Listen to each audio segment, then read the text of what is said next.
បាទជំ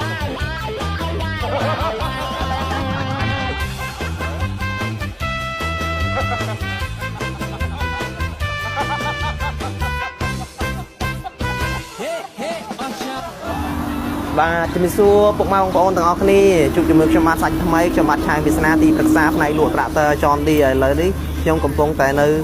សូរូមយើងដដែលហើយថ្ងៃនេះខ្ញុំចង់ណែនាំមកបងប្អូន55ចនឌីរបស់យើងនៅក្នុងសូរូមនៅសល់តែ4គ្រឿងទេដែលកំពុងរងចាំពុកម៉ែបងប្អូនធ្វើជាម្ចាស់ត្រាក់ទ័រផងដែរក្រោយពីហ្នឹងយើងមាន65និង75ហើយឃើញថា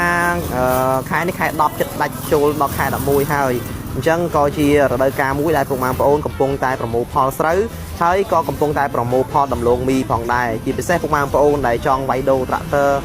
យកត្រាក់ទ័រចាស់ខ្លះយកត្រាក់ទ័រថ្មីអាចតាក់ទងvớiខ្ញុំបានដូចគ្នាហើយពុកម៉ែបងប្អូនខ្លះដែលគាត់ចង់កំពុងតែតម្រូវការត្រាក់ទ័រអាចឆាតសួរនាំខ្ញុំបានគ្រប់ពេលដូចគ្នាជាចុងក្រោយសូមជូនពរពុកម៉ែបងប្អូនសុខភាពល្អហើយនឹងអាយុវែងហើយជាពិសេសសូមឲ្យប្រកបមុខរបរកសិកម្មជោគជ័យទាំងអស់គ្នាកុំភ្លេចបើពុកម៉ែបងប្អូនចង់ជោគជ័យជាមួយនឹងវិស័យកសិកម្មខាងផ្នែកគ្រឿងចក្រយកទៅប្រើប្រាស់នៅក្នុងការដាំដំណាំផ្សេងៗកុំភ្លេចជាមួយនឹងគ្រឿងចក្រចនឌីជាផលិតផលលេខ1របស់សហរដ្ឋអាមេរិកធានាថាសន្សំចៃប្រេងខ្លាំងស៊ីប្រេងតិចជូនបងប្អូនតែម្ដងអរគុណច្រើនជំរាបលាត្រាក់ទ័រចនឌីជាទំនុកចិត្តរបស់លោកអ្នកនាំចូលនឹងចែកចាយផ្ដាច់មុខដល់ក្រុមហ៊ុន RMA Cambodia